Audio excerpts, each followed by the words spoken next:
Aujourd'hui, nous allons voir comment faire parler de votre établissement dans la presse. Alors beaucoup d'entre vous pensent qu'il faut absolument être copain avec des journalistes pour faire parler de son restaurant dans les médias. Alors c'est faux. Évidemment ça va aider, mais c'est pas indispensable. Si vous arrivez à démontrer à un journaliste que votre restaurant présente de la valeur à ses lecteurs, eh bien il parlera de vous. Comment on fait ?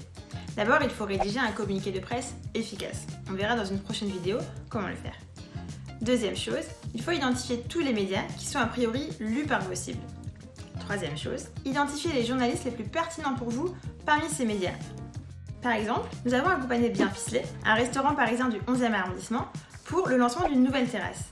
Pour réussir notre mission, nous avons identifié tous les journalistes de médias lifestyle parisiens qui avaient publié sur les meilleures terrasses de Paris. Nous sommes allés les chercher un par un avec un bon communiqué de presse en faisant référence à leur article précédemment publié pour leur proposer de le mettre à jour avec cette nouvelle terrasse de Bien Ficelé.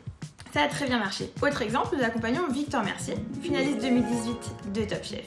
Victor a deux principales forces. Top Chef d'une part, et puis ensuite c'est un véritable chef engagé. Eh bien nous sommes partis chercher des journalistes à la fois qui s'étaient intéressés à des candidats de Top Chef et qui avaient publié sur la restauration engagée, le Made in France, le local. En allant chercher chacun de ces journalistes sur un argument précis qui faisait référence à ses anciennes publications, qu'on a pu obtenir de super retombées presse. Une fois qu'on a identifié le média, puis le journaliste dans ce média, il faut recomposer l'adresse mail du journaliste pour pouvoir le contacter.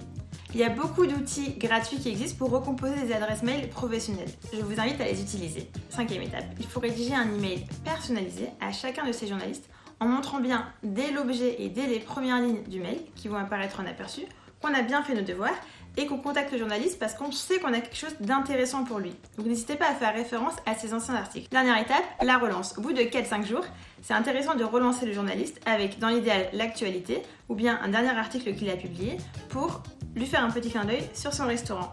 Voilà, c'est tout pour aujourd'hui. À bientôt.